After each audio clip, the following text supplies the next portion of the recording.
通帳とかはここに入ってるんだよな。亡くなった夫の遺産の話があるとの呼び出しに駆けつけた息子の荒野は、嫁のアンナさんを連れて私の前に現れると、勝手に居間に入って引き出しを開け出す。ちょっと待って。資産なら一覧にまとめてあるから。私の制止も聞かずに、荒野とアンナさんは勝手に引き出しの中身を漁っていく。荒野、これ見てよ。アンナさんの一言で荒野は手を止める。アンナさんが目ざとく見つけたのは、夫の名前の書かれた何枚もの連帯保証人の書類だった。荒野はすかさず書類に目を通し、私を問い詰める。母さん、これどういうことだ？父さんはこんなに連帯保証人になってたのか？私は仕方なく白状する。お父さんが困っている人を見たら放っておけない人だったのはあなたもよく知っているでしょ？知り合いに頼まれたら断れなかったのよ。信じられない。それを見て、アンナさんは途端に帰り支度を始める。節約って言ってたのは、借金を背負う可能性があるからだったんですね。まさかここまで救いようのない人たちだったとは思いませんでした。私は慌ててアンナさんを引き止める。ちょっと、どこに行くつもり？まだ遺産の話は終わってないわよ。アンナさんは私を蔑むように見つめる。は？遺産なんて相続するわけないでしょ？大した遺産もないくせに知りもしない人の連帯保証人の義務まで負うなんてまっぴらごめんです。私たちは相続拒否させてもらいます。それは時期尚早よ。まずは資産一覧を見てから判断してちょうだい。私がなおも食い下がってプリントアウトした資産一覧の紙を渡すと、荒野が馬鹿にしたように私に告げてくる。こんな一覧表を作ったって、俺たちは騙せないぞ。荒野はろくにその紙を見もせずに破り捨てる。俺は父さんみたいに間抜けじゃない。負の遺産なんて引き継ぐくらいなら、相続拒否一択だ。アンナさんが心配そうに荒野に耳打ちする。ねえ、いい機会だからお母さんとも縁を切った方がいいんじゃない？お母さんも相続拒否して遺産が入らなかったら、これから年金暮らしでしょ？私たちにたかられたらいい迷惑よ。ああ、確かにそうだ。相続拒否ってことは、この家も住めなくなるんだし、俺たちのところに来られても困るからな。夫を亡くした私へのいたわりの言葉もなく、亡き夫のことを馬鹿にしてくる荒野とアンナさんのその言葉は、私の気持ちを固めるには十分だった。わかったわ。私もあなたたちとは、これからは他人と思うことにする。私が告げると、荒野とアンナさんは北総へむのだった。私はよしみ、夫のタケルと結婚して40年以上になる。タケルは昔から人を家に呼ぶのが好きで、まだお金のなかった私たちは、その度に何とか工夫して節約料理でもてなしていた。そのおかげで、今や私もすっかり節約上手のベテラン主婦になっている。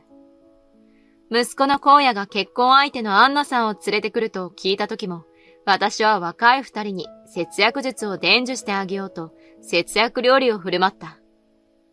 お母さんすごいですね。もやしだけでこんなに何品も作れるなんて尊敬します。ありがとう。コツをつかめば簡単よ。アンナさんにもレシピを教えてあげるわね。ありがとうございます。一見順調そうに見えたアンナさんとの関係だったが、時間が経つにつれて、アンナさんは私を敬遠するようになってくる。アンナさん、今週末もよかったら遊びに来て。また新メニューを考えたの。私が電話で誘うと、アンナさんはため息混じりに答える。新メニューってまた節約メニューですか？ええ、そうだけど。週末はちょっと予定があるので行けません。ああ、そう。じゃあまた暇な時に待ってるわね。しかし、翌週も、翌月も、アンナさんは私の誘いを断り続けた。そんながっかりする私を夫が慰めてくれる。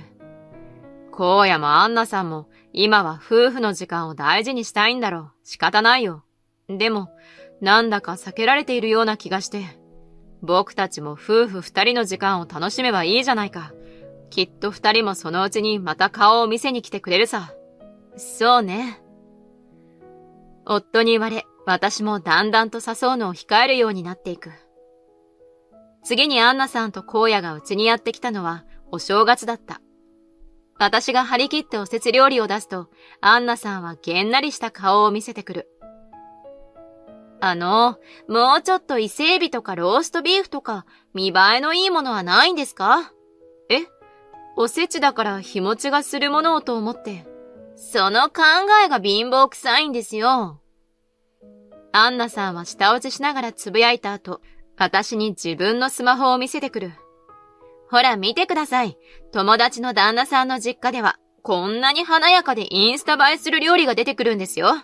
こんな地味な料理じゃ恥ずかしくって写真を載せられないじゃないですか。アンナさんはしきりにその友人の投稿を見せては私に文句を言い続けてくる。友達は旦那さんの両親と有名レストランに行ったり、お姑さんにブランドバッグを買ってもらったりしてるんですよ。でも前は節約料理でもレストランに負けないくらい美味しいって言ってくれてたじゃない。それは節約した分をいつか私に還元してくれると思ったから。それなのに、行くたびにしつこく貧乏臭い料理を出してきて、ブランドどころか買い物にすら連れて行ってくれないなんて納得いきません。夫もアンナさんにたまりかねて口を開く。妻も僕も荒野とアンナさんのためを思って節約方法を伝えたかっただけなんだよ。そんなの余計なお世話です。ちまちま節約させるなら、その分お小遣いでもくれればいいじゃないですか。あまりにも身勝手な言い分に戸惑いながら荒野を見ると、荒野もうなずきながらアンナさんに同意する。アンナの言う通りだ。俺たちが時間を割いて会いに来てやってるんだから、金をもらう権利はあるはずだ。そうすればもっと俺たちだって実家にだって来てやるんだから、ウィンウィンだろ？それを聞いて、夫はむっとしながら答える。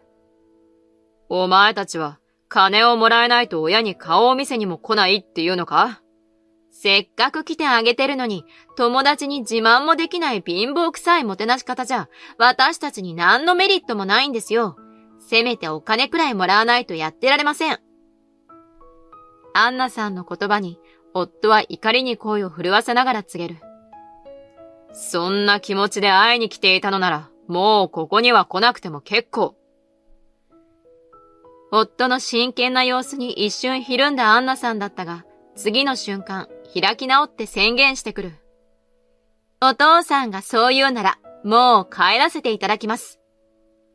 颯爽と家を出ていくアンナさんを、慌てて荒野が追いかけていった。夫と二人になった私は、ため息をつく。まあ、二人だけのお正月も平和でいいじゃないか。そうね。それから荒野たちは全く我が家に寄りつかなくなった。それから数年後、夫が健康診断から暗い顔で帰ってくる。拓也どうしたの？私が尋ねると、夫は消え入りそうな声でつぶやく。健康診断の結果、腫瘍の影が見えたそうだ。夫はその後すぐ再検査を受け、私も一緒に検査結果を聞きに行った。夫の腫瘍は悪性で、かなり末期のものだった。私は入院した夫を支えるため、必死で看病する。その間、荒野とアンナさんは一度も見舞いに来ることはなかった。そしてその半年後、夫が亡くなる。夫が癌だと聞いても、全く顔を見せなかった荒野とアンナさんは、葬儀も申し訳程度に顔を出すだけだった。しかし、遺産の話があると呼び出した時だけは、いち早く駆けつけた。お母さん、お父さんの遺産ってどれくらいあるんですか？私の前に現れるなり、アンナさんは私に告げてくる。それをこれから。私が説明しようとすると、荒野は勝手に居間に入り、引き出しを開け出す。通帳とかはここに入ってるんだよな。ちょっと待って。資産なら一覧にまとめてあるから。私の静止も聞かずに、荒野とアンナさんは勝手に引き出しの中身を漁っていく。荒野、これ見てよ。アンナさんの一言で荒野は手を止める。アンナさんが目ざとく見つけたのは、夫の名前の書かれた何枚もの連帯保証人の書類だった。荒野はすかさず書類に目を通し、私を問い詰める。母さん、これどういうことだ？父さんはこんなに連帯保証人になってたのか？私は仕方なく白状する。お父さんが困ってる人を見たら放っておけない人だったのは、あなたもよく知っているでしょ？知り合いに頼まれたら断れなかったのよ。信じられない。それを見て、アンナさんは途端に帰り支度を始めた。節約って言ってたのは、借金を背負う可能性があるからだったんですね。まさかここまで救いようのない人たちだったとは思いませんでした。私は慌ててアンナさんを引き止める。ちょっと、どこに行くつもり？まだ話は終わってないわよ。アンナさんは私を蔑むように見つめる。は？遺産なんて相続するわけないでしょ？大した遺産もないくせに、知りもしない人の連帯保証人の義務まで負うなんてまっぴらごめんです。私たちは相続拒否させてもらいます。それは時期尚早よ。まずは資産一覧を見てから判断してちょうだい。私がなおも食い下がって、プリントアウトした資産一覧の紙を渡すと、荒野が馬鹿にしたように私に告げてくる。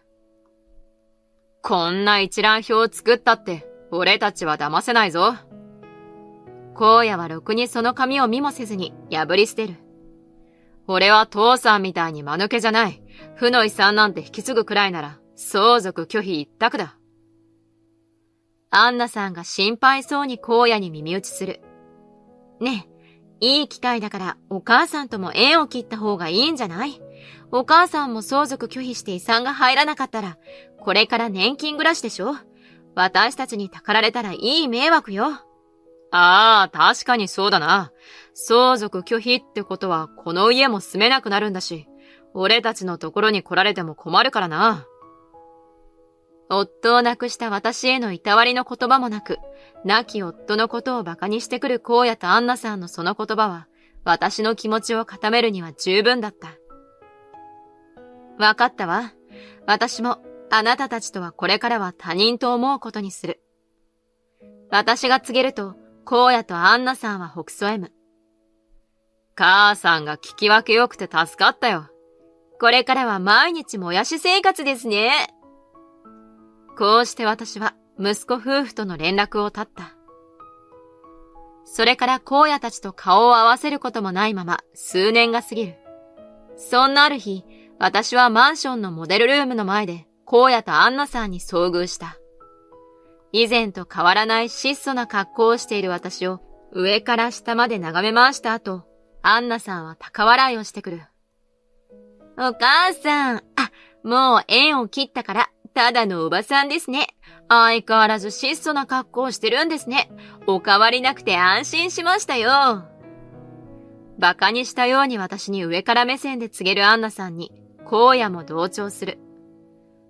今のあんたを見てたら、あの時きっぱり縁を切った俺たちの判断は正しかったって思えるよ。あの噂もやっぱり本当だったみたいだしな。噂？私が聞くと、アンナさんは笑いながら答える。生活保護らしいじゃないですか。生活保護？一体誰の話？ごまかしたって無駄ですよ。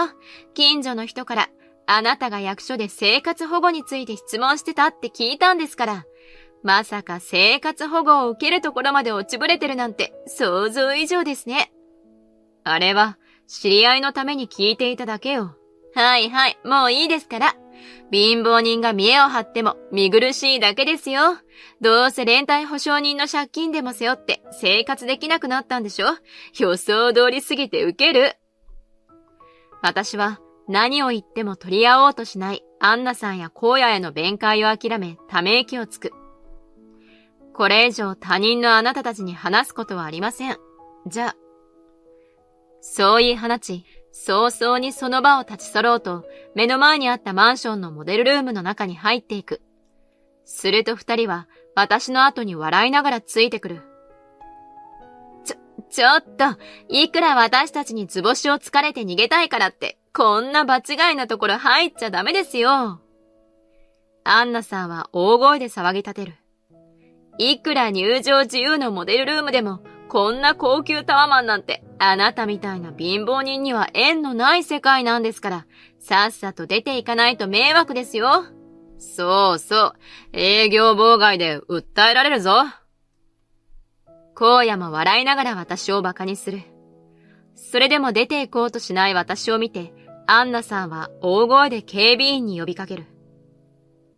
ちょっと警備員さん、場違いな貧乏人が居座ってるから連れ出してくれない？戸惑った警備員が慌ててモデルルームのスタッフを呼びに行く。その様子をアンナさんはニヤニヤしながら見ている。ほら、とうとうスタッフが来ちゃいますよ。